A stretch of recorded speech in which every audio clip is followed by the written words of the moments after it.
دین آیا ہے انسان کی چاہت کے اور انسان کے جسمانی تقاضوں کے خلاف.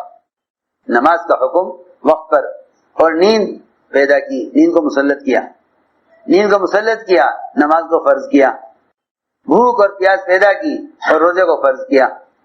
شہوت کا تقاضا رکھا جسم میں اور زنا کو حرام کیا، اور مال کا تقاضا رکھا انسان میں اور زکوٰۃ کو فرض کیا، اور وطن کی محبت رکھی اور ہجرت کو فرض کیا.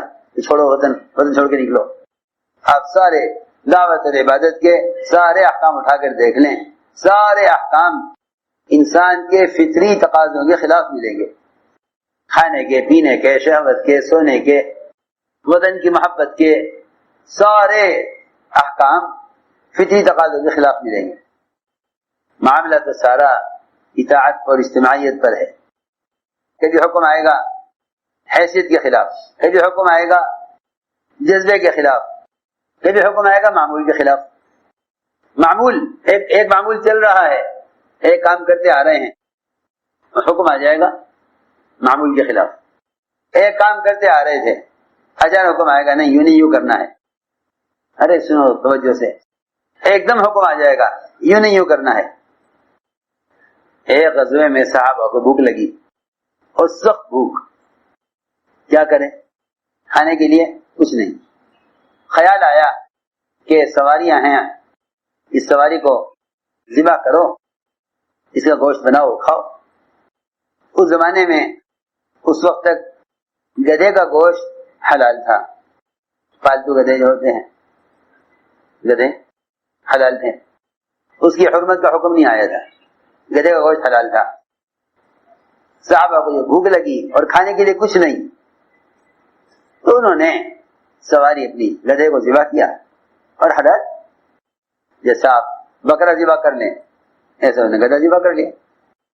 گوشت بنایا بہت جلدی جلدی، ہانڈیوں میں چڑھایا اور گوشت گلنے کو تیار، کھانا تیار. ادھر کھانے کی تیاری ہو رہی ہے، ادھر گوشت کو گلتا ہوا تیار ہوتے ہوئے دیکھ رہے ہیں. سارے چولہے جلے ہوئے صحابہ کے، ہانڈیاں چڑھی ہوئی اور گوشت پک کے تیار ہونے کو ہے. اللہ نے دیکھا اس وقت بھوک کی شدت ہے اور حلال گوشت پک کر تیار ہونے کو ہے. ایک دم حکم آ گیا کہ گوشت، گدھے کا گوشت حرام کر دیا گیا. جاؤ اعلان کر دو اسی وقت گدھے کا گوشت حرام. کیا کرنا ہے؟ یہ کرنا کیا ہوتا؟ ساری ہانڈیاں صحابہ نے الٹ دی، سب پھینک دی. کوئی یہ کہنے والا نہیں ہے کہ اس کے بعد حکم آ جاتا، کوئی یہ کہنے والا نہیں ہے کہ ہاں اس وقت تو کھا لیں آئندہ نہیں کھائیں گے. اس لیے کہ جو آدمی حکم کے آنے کے بعد فوراً گناہ کو نہیں چھوڑ رہا ہے وہ آئندہ کرنے والے کے حکم میں ہے. لوگ یہ کہتے ہیں نا بھائی اب تو کر لو آئندہ نہیں کریں گے. آدمی گناہ شروع کر دیتا ہے نا، اور خیال آتا ہے کہ یہ غلط کیا میں نے، تو پھر شیطان یہ کہتا ہے کہ اب تو کر لو آئندہ نہ کرنا. ارے یہ اب تو کر لو آئندہ نہ کرنا، یہ حکم معلوم ہونے کے بعد اگر اس گناہ کو بھی پورا کر لیتا ہے چاہے آئندہ نہ کرے، لیکن یہ آئندہ کرنے والے کی طرح ہے کیونکہ اس نے حکم پر گناہ کو چھوڑا نہیں. سنو میں کچھ کہہ رہا ہوں. لوگ، بہت سے لوگ ہیں جو توبہ کرتے ہیں کہ آئندہ نہیں کریں گے، لیکن اس گناہ کو پورا کر لیتے ہیں. ان کی توبہ میں شرط نہیں پائی گئی کہ آئندہ نہیں کریں گے. کہتے ہیں آئندہ نہیں کریں گے. ان کی توبہ میں پہلی شرط، توبہ کی قبولیت کے لیے شرط ہے کہ آپ یہ عزم کریں کہ آئندہ نہیں کریں گے. یہ توبہ کی قبولیت میں شرط ہے. اگر یہ شرط پائی گئی تو توبہ قبول ہوگی، ورنہ توبہ قبول نہیں ہوگی. لوگ توبہ کر کے توڑتے اس لیے ہیں کہ وہ گناہ کے اس وقت گناہ کے پورا کر لینے کو، گناہ کو پورا کر لیتے ہیں اور کہتے ہیں آئندہ نہیں کریں گے، حالانکہ گناہ کو پورا کرنا ہی آئندہ کرنے کے حکم میں ہے. تو میں نے عرض کیا کہ کیسے، اللہ اکبر، ایسے تعمیل ہوتی ہے حکم کی. سنو غور سے، بھوک لگی ہوئی ہے، حلال گوشت تیار ہے، اور آپ کے اعلان کرنے والے نے آ کر اعلان کر دیا کہ تمام لوگ سن لیں، گدھے کا گوشت ابھی حرام کر دیا گیا ہے. اور نبی کے ذمہ ہے کہ جو ہی حکم آئے فوراً پہنچا دو. اگر اس کے آنے میں تاخیر ہوتی تو ظاہر بات ہے کہ صحابہ حلال گوشت کو حلال سمجھ کے کھاتے. بلغ ما انزل الیک من ربک، آپ فوراً پہنچا دیجئے جو حکم آیا ہے. آپ پر وحی آتی تھی تو آپ اس کے ساتھ ساتھ ہی جسے متعلق ہوتا حکم سے بلا لیتے. جیسے ہی سورہ فتح نازل ہوئی پہلے حضرت عمر کو بلایا، کیونکہ عمر رضی اللہ تعالیٰ عنہ حدیبیہ میں عمرہ کرنا چاہتے تھے. یہ عمر تمہارا جذبہ عمرہ کرنے کا تھا، دیکھو یہ فتح آ گئی حکم پر عمل کرنے کی وجہ سے. تو میں نے عرض کیا کہ کبھی حکم آتا ہے معمول کے خلاف. ارے حلال گوشت ہے، کھاتے آئے ہیں، حکم آ گیا ایک دم کہ گدھے کا گوشت حرام ہو گیا. صحابہ نے ساری ہانیاں الٹ دی زمین پر، ایک ٹکڑا بھی گوشت کا کسی نے نہیں چکھا کہ نہیں حکم پورا کرنا ہے. یہ نہیں کہ آپ اس کی معذرت کریں کہ تھوڑی دیر کے لیے اور حلال کرا دیجئے، آئندہ نہیں کھائیں گے، ابھی تو کچھ کھانے کو بھی نہیں ہے، ہم دیکھنا چاہتے ہیں. ایسا ہی امتحان ہوا ضرورت میں اور حاجت میں، کیونکہ بھوک ایک حاجت ہے انسان کی. ایسا امتحان ہوا عبادت میں بھی. یہ تو نہیں کہ بھئی عبادت میں تو اللہ کا حکم پورا کر دو اور جو ہے ضرورت میں تمہیں اپنی چاہت کے اختیار ہے، نہیں. ایسے حکم لائے عبادت میں. نماز ہو رہی تھی بیت المقدس کی طرف، نماز کے دوران حکم آ گیا آپ چہرہ پھیر لیجئے بیت المقدس سے بیت اللہ کی طرف.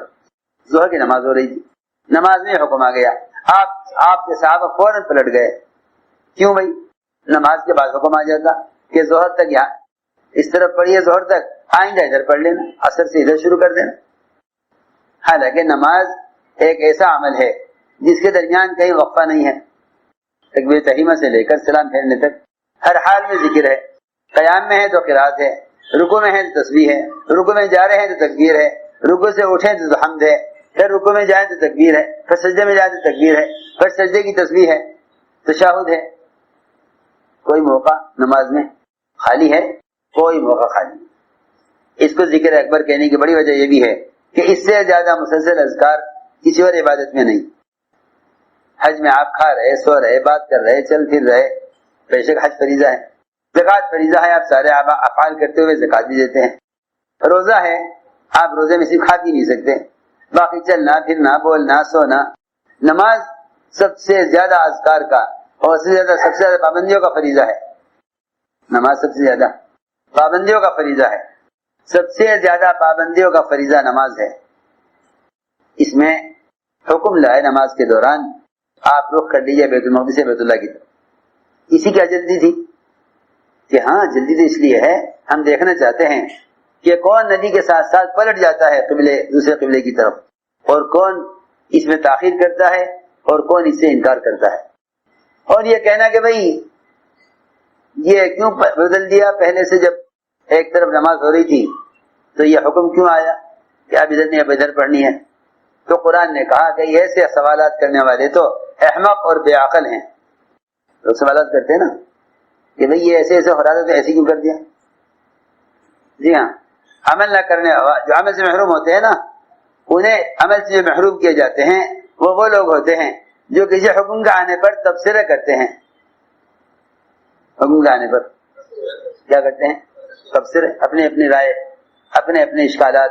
بھائی یہ یوں تھا تو یوں کیوں ہوا، تو یوں تھا تو یوں کیوں ہوا، یوں ہوا تو یوں تھا تو یوں کیوں ہوا، یوں تھا تو یوں کیوں ہوا.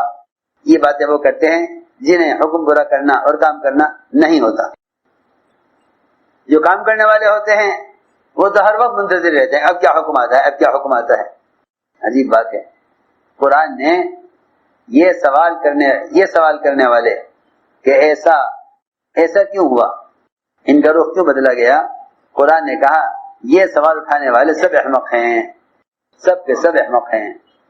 عجیب قرآن کا انداز ہے بیان کا. سیقول السفہاء من الناس، لوگوں میں سے بے عقل احمق قسم کے لوگ یہ کہیں گے کہ ان کو ان کے رخ سے کس نے پھیر دیا، کیا وجہ ہوئی. اللہ نے فرمایا جواب میں، ہاں اللہ نے رخ اس لیے پھیرا ہے تاکہ وہ دیکھنا چاہتا ہے کہ تم میں سے کون نبی کی اطاعت کرتا ہے اور کون پہلے قبلے پر جمع رہتا ہے. سب بات. وما جعلنا القبلة التي كنت عليها الا لنعلم من يتبع الرسول، ہم نے صرف جانچنے کے لیے حکم دیا تھا، جانچنے کے لیے حکم دیا تھا کہ دیکھنا چاہتے تھے کہ تم میں سے کون نبی کے ساتھ ساتھ پھر جاتا ہے بیت المقدس سے بیت اللہ کی طرف، اور کون یہ کہتا ہے کہ نہیں جی ہم تو پہلے قبلے پر رہیں گے. میں نے ساری بات اس پر عرض کی ہے کہ اللہ تعالی کبھی حیثیت کے خلاف، کبھی جذبے کے خلاف، کبھی معمول کے خلاف، دیکھنے کے لیے کہ یہ حکم پورا کرتے ہیں یا نہیں کرتے ہیں۔